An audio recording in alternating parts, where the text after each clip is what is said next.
Hey Waffle Gang, I do hope you're well. My name is Mark and today we're checking out some more relationship stories, and if you do love a Reddit story, why not consider hitting that like, subscribe, maybe that notification bell too. Let's crack on with today's first story, which comes from Highway Early 7757 and says, "Am I wrong for uninviting a friend because she doesn't approve of the gift I made for my boyfriend?" And this is from the Am I Wrong subreddit. I keep this as short as I can. At the end of the month, it's my boyfriend's male 30 birthday. I, female 27, planned a dinner with some friends to celebrate. I'm a very artistic person and have decided to sculpt him a realistic heart as his birthday present. For some context, my boyfriend spent most of his 20s in hospital. He was extremely sick and had to have open heart surgery. Thankfully, he's doing much better now, but I understand this was a major part of his life, and that's why I want to incorporate it into his present. A few days ago, I told this to a mutual friend I will call Claudia. I could tell she wasn't a fan of the idea straight away. After some coaxing, Claudia said that it's insensitive to bring up his heart issues on his birthday. I think it's actually a good thing to do because I'm showing him that no matter what he may face, I love him. The sculpture also has a deeper meaning of me not just giving him a literal sculpture of a heart, but a metaphor for me giving him my heart. Claudia thinks that because I didn't know my boyfriend while he was going through this, and she did, that she has a better understanding of what my boyfriend will think of the present. Obviously, I disagree. We were going around in circles. Both of us were getting frustrated and she wasn't budging on her stance, so eventually I said it's probably not a good idea for her to attend the dinner. I don't want her negative opinion on my gift to ruin the mood of the dinner or upset my boyfriend. Claudia was in shock and had some choice words but left after that. My boyfriend brought it up today that Claudia said she isn't allowed to go on his birthday dinner and that when he asked why, she told him to ask me. Obviously, I didn't tell him because that would spoil the surprise of what his present is, and so I tried to downplay it. I know this will all come out eventually and that I'll have to face Claudia again at some point. Probably in front of our friends. So before that confrontation happens, I want to know, am I wrong? But Crystal Clear Water says, so you want him to open a gift and pull out a sculpted heart at dinner time to remind him of his struggles and make you a part of it, in front of people. Have you thought about it at all? How this would play out with other people present? So your mutual friend says not a great idea and you disinvite her. You sound like a nightmare. This relationship won't last. Ramen Noodle says you are wrong for uninviting her. You had to coax her into saying how she felt. Based on that, it seems like she could have kept their comments and feelings to herself for the party. By uninviting her, you have now added negativity to the party anyway, since your boyfriend is left wondering what happened. Mutual Butt Squeezing says, what a name, I actually don't think this is as cut and clear as everyone else does. My first impression was that this is a questionable gift, so I see where she is coming from. But that isn't the main point here. She's a mutual friend, meaning she is your boyfriend's friend too. How does your boyfriend feel about her being uninvited? You conveniently left that out. His opinion matters more than yours here. It's his birthday. You don't even know that she would have ruined anything. You had to press her to get her to admit how she felt and then punished her for it. Then you unilaterally decided to uninvite her and made up some BS when he asked why. It sounds like you are jealous that one of his female friends has been in his life longer than you. You didn't handle this well at all. Chris Willow replies to that and says, the more I think about it, the more this angers me. OP initiated, escalated, and nucleared the whole situation by telling Claudia about the gift, pressed her for an opinion, then disinvited her for it. Claudia has known the boyfriend for ages, including this ailment. Yet OP, girlfriend of less than a year, decides to exclude her without asking boyfriend. OP, are you even the host of the party? Why are you controlling it? Also, the gift itself truly is questionable. It's either going to be a really touching or absolute shit. Either way, a gift for an intimate moment, not to be given in front of a crowd. Also, what an odd way to insert yourself into a time in your boyfriend's life that 1, you were not a part of, and 2, was not a pleasant period for him. Throughout all this, you sound very egocentric, to be honest. Do reconsider what you have done and are about to do.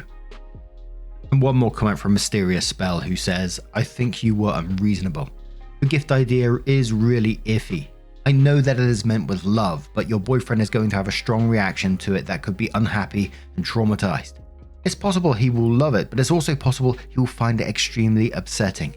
The fact is, you weren't there when he was undergoing this life-threatening event, so you don't know what it was like, and she does. She was frank with you because she sincerely cares about her friend. You absolutely should not be giving this present in public where he'll be forced to react in a positive manner, if that's not how he feels. Yes, I understand you want to express yourself, but I don't know if you are really thinking about him. So OP does come in with an update and says, okay, I've apologized to Claudia over the phone and re-invited her to the dinner. I think I let my own insecurities overshadow the disagreement, and that's why I opted to uninvite her. A bad decision on my behalf, I know. She accepted the invite and apology. Claudia asked again about the present, and I told her it's not something for her to worry about, which I think is a fair statement to make. As many of you suggested, I also went into more detail and told my boyfriend that Claudia and I argued over his birthday present. I didn't tell him what it is exactly, but told him Claudia didn't think it was a good present. I disagreed and about the argument that followed. He was very understanding but wants to know more. Obviously, I can't tell him too much because that would ruin the surprise of what the present is. Also, a few of you thought I was going to give him the heart sculpture during dinner, which I was never going to do. I'm planning on giving it to him beforehand, but I know it will be brought up during the dinner. I feared that it being a topic of conversation would give Claudia the opportunity to voice her opinion on it. Afterwards, I asked my boyfriend what he thought of a present which revolved around his health. He's very good humoured and asked if I was searching the black market for a new heart for him. Lol. He is apprehensive about it, but I think that's because he's scared I'm going to sign him up to some fitness regime or book him a scan for his birthday. I'm still going ahead with my sculpture, as I think it will be a nice surprise as well as my original reasoning. But now I'm going to turn this one to you guys. What do you guys make of this situation? Let me know your thoughts down in the comments below. And let's move on to another story. And we're staying in the Am I Wrong subreddit with another updated story from DamnItDinkles, who says, am I wrong to be upset my in-laws are planning a separate birthday party for my sons?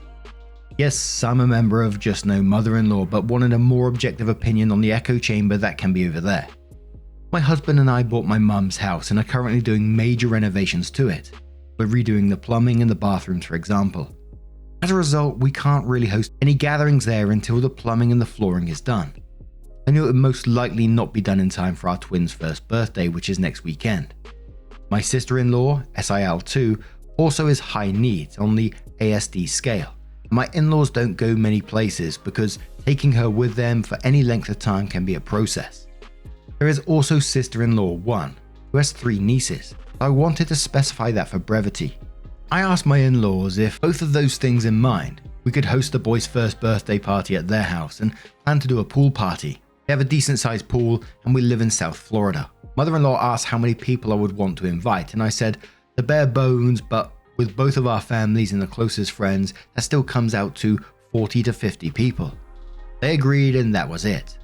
I've set very firm boundaries in the past, and also I've cut my own father out because of some fucked up shit he did, and he's not allowed to be in my son's life, so they know not to push shit with me. But if they weren't comfortable with it, I told them I would understand and would look into doing it at a park or something. Mother-in-law said it was fine. Months later, after I have already made a Facebook event and ordered invitations, father-in-law begins freaking out to my husband that I've invited too many people. Father-in-law is not on Facebook, but had gotten on my mother-in-law's Facebook and saw the event I made. I added people who could not attend to the Facebook event at their request because they wanted a link to the Amazon wishlist I made for the boys. Father-in-law then tells my husband that he said I couldn't have more than 20 people. Keep in mind, that's just me, my husband, mine and my husband's siblings and nieces, and our parents all come out to 25 people, so I don't know how he thought that was reasonable. My husband got sick of it and said fine, we won't have it here. Cue a fuck ton of backtracking, but he texted me and asked if I could find a new place. I was standing with my mum and my mum's friend, and she graciously offered her house, and they have a new build on an acreage and a large pool as well.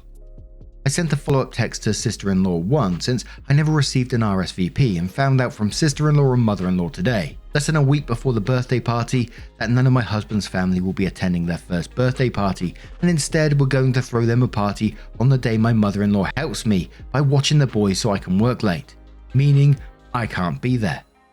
It took several hours to cool down and formulate a response. I'm struggling to convey how disappointed I am that none of husband's family will be at our son's first birthday party, and instead we're going to throw a separate party at a time when they knew I would not be able to attend. My mother-in-law is trying to downplay this and say they're happy to do it on a Friday instead, but I replied and explained that I will be busy after work on Friday and all day Saturday prepping for the birthday party they were supposed to attend. I can hear someone messaging me, but I honestly don't want to look, but am I wrong to be upset about this? Edit, because comments are still coming in and I keep answering things in the comments. 1. Mother-in-law watching the twins on Thursdays. In our area, daycare is about $300 to $400 a week per kid, and part-time is not an option until they're potty trained. I pay a friend $200 to watch them Monday, Wednesday, Friday, and my mum, whom works full-time, has off on Sundays and Tuesdays, watches them on Tuesdays. 2. They're not doing this for social media clout or to impress family. This side of the family is smaller, and only mother-in-law and sister-in-law on Facebook, and they hardly use it. The only people attending their small party are mother-in-law, father-in-law, sister-in-law 2, sister-in-law 1, plus a husband and 3 daughters. 3. I mostly posted because I needed to vent and wanted validation about my anger and annoyance because my mum and husband were very calm about this and both just relieved to not have to deal with father-in-law at the party on Sunday because he's a bit of an arsehole. So someone says to OP, I'd be furious. They tried to ruin your party and when they didn't succeed, want to have one without you, the mum. Please find someone else or anyone else to watch your children. Call out sick that day. Do not reward this behavior. What does your husband say about this? Then OP replies and says what they said in the edit, but also says husband is kind of happy they aren't going to the main party because that means he won't have to deal with them, and said I should ignore their party because it means we can enjoy the actual party with the boys without them being around, which is fair in a way. I explained I'm mostly just angry about how hypocritical they are. If I did this to them, they would rain hell down about how disrespectful I am. Someone suggests barring them from both parties, and OP says I can't bar them from doing their own thing, given they watch them for me on Thursdays, which is when they plan to do their party. I'd have to take off work to keep them home with me and then be out another day of work each week. Someone replies to that and says, but if you take the day off and keep the kids the Thursday before your party, at least your party will be first. If they want to do something the next Thursday, you can't stop them, but everyone will already see your birthday posts and pics. It's petty, but there's no way I'd let them overstep this way without some consequence. I hear there's a bug going around that hits hard on Thursdays. Guess you'll need to stay home and rest. /sarcasm. Someone says to OP that your husband should be ripping them a new arsehole, and OP says agreed, but 1, he didn't because his words, if he did, that every time they acted like arseholes, he'd never stop being angry. And 2, he pointed out the party would be more enjoyable without them there, and we could ignore their second party, and it ends up being a win-win. Then someone says, you should just go low contact, and OP says he discussed no contact a couple of times, but otherwise pretty low contact.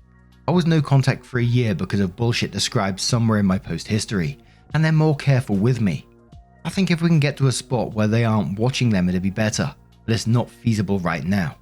I'm working on it and trying to find a better job because I'm very underpaid right now for what I do.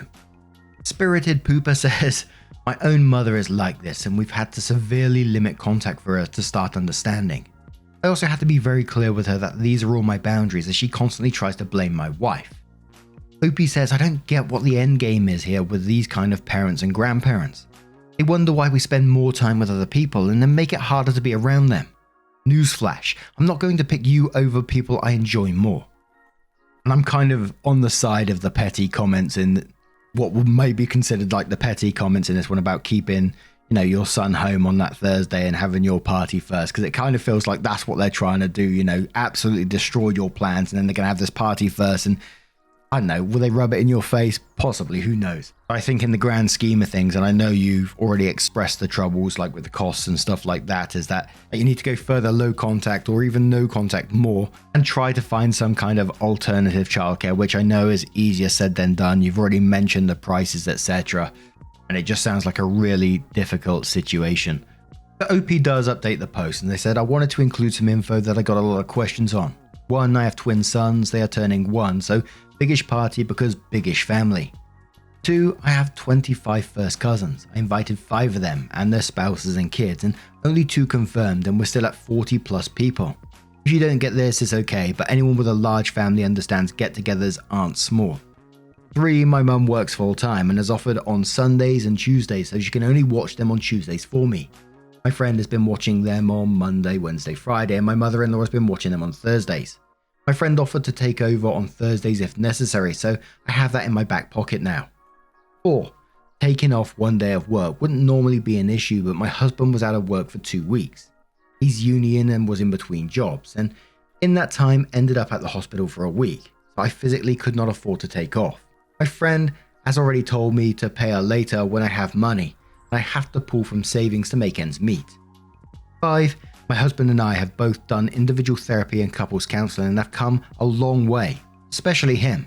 It was done before we got married because we want to be a united front with all issues, not just as parents. He's usually good about handling them on his own, setting boundaries and enforcing them. There's a reason I haven't posted on any of the Just No subreddits in literal years. 6, I can't remember if I posted this in the original post or comment, but I text mother-in-law and asked her about doing their party and dinner next Friday, after their actual party, and I didn't hear back from her. This is relevant. Now for the actual update. As I mentioned above, I spoke with my friend when I dropped the boys off on Wednesday with her, and she said, "Fuck that, I'll watch them on Thursdays." Previously, she was watching her nephew for her sister-in-law on those days, but she's been inconsistent and really only bringing them to her on Tuesdays. I thanked her and agreed if it was not resolved I would take her up on it, but thankfully everything was resolved. Husband and I discussed what to do, and he agreed he'd call his mum and open it with something to the effect of, "Hey, OP sent you a message asking about the next Friday for the boys, but she didn't hear back from you. Is that okay? Or Saturday?" And then if she was okay with moving it, all would be good. If she got pissy or insistent about it, would leave the boys with my friend going forward and have a discussion with them about boundaries again. The call went well. Mother-in-law apologized and explained them going out of town to their vacation home had moved up because the cabinets and countertops they had back-ordered finally gave them a delivery date, and they'd need to leave early in the morning, either the day of or immediately after the party. I dropped the boys off and mother-in-law apologized to me in person and explained the above to me and that she wasn't thinking, but that sister-in-law was also being a bit of an ass about birthday stuff because she tends to be pretty self-centered. But she's also a major germaphobe, like she needs therapy and won't get it bad. I literally had a conversation with one of our nieces about audiobooks and suggested she go to the library to get some, and she said they're not allowed at the library because there's too many germs there. Trying to solve all the problems at once, mother-in-law was just like, "Well, we'll do a small dinner before we leave," and bam, done. Not thinking about mine or my husband's availability. So it all worked out thankfully. We're going to do a small dinner with mother-in-law and father-in-law when they come back down in a couple of weeks and enjoy the party on Sunday with everyone else. Husband said there was no sister-in-law or a sign of any party when he picked up the boys. Wow, my head can't quite get around the 50 people parties. I know a lot of people, especially in the comments, have told me how big your families are in the past. I've been to like a family party that was about 25, 30 people before. And I gotta be honest, I find it a little bit overwhelming most of the time. Usually try to find my quiet corner with the quiet folks and just have a little chat there. But what do you guys make of this situation? What's the biggest party you've ever been to in terms of like family gatherings, etc.? Let us know your thoughts down in the comments below. And just a huge thank you from the bottom of my heart, as always, for getting involved in the stories. Your love, your support, your time always means the absolute world to me. So thank you so much for being involved. Truly, it's absolutely incredible. And hopefully, I will see you in the next one. Take care and much love. Wake up, get up, stretch my legs, eat some breakfast, milk and eggs, brush my teeth up, wash my face, throw my clothes on, start my day. Wake up, I can smell the smoke from the bacon. Let's go, see the sun shining from the windows. Okay, I know that today'll be a good day. Okay, I know that today'll be a good day. A, B, C, 1, 2, 3. Drink some water, brush my teeth, get out of bed and I stretch. Bet in my hair.